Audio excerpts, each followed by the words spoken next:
are going to go look for a pygmy rattlesnake, and Heath's here, so we should find one. There's one, and right there. Get a hook. Get him out.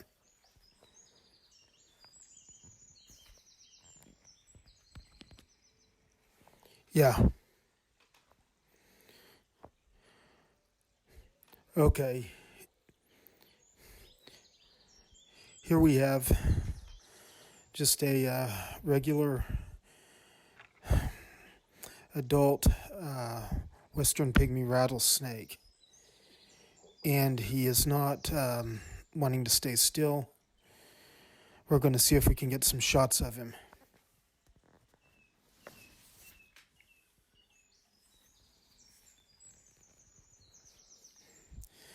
These guys are venomous, so we definitely do want to stay back and not get where we can be bitten. Get over there, Heath.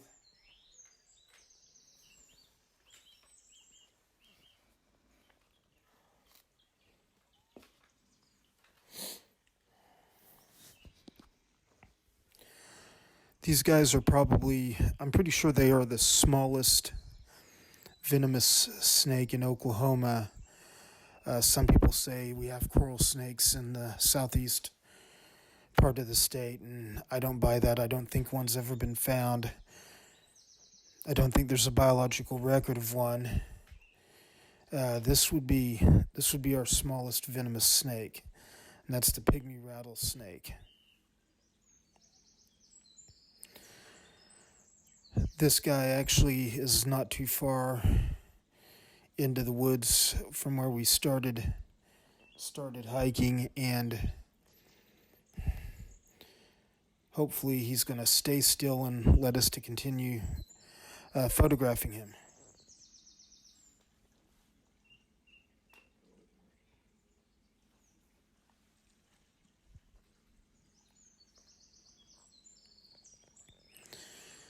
These guys are a snake I never get tired of seeing.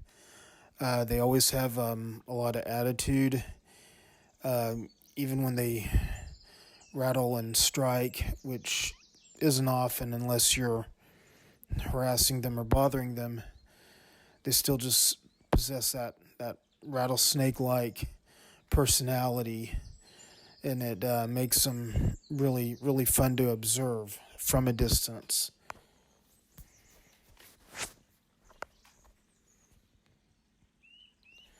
This is a snake that you do not want to get bit by.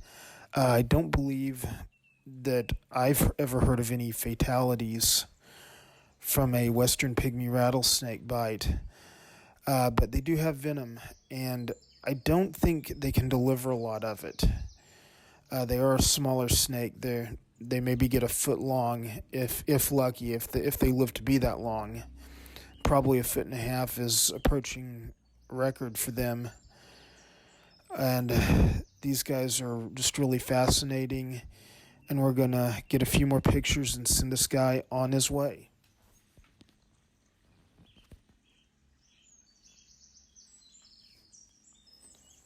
Thank you for watching, and hit like and subscribe on your way out.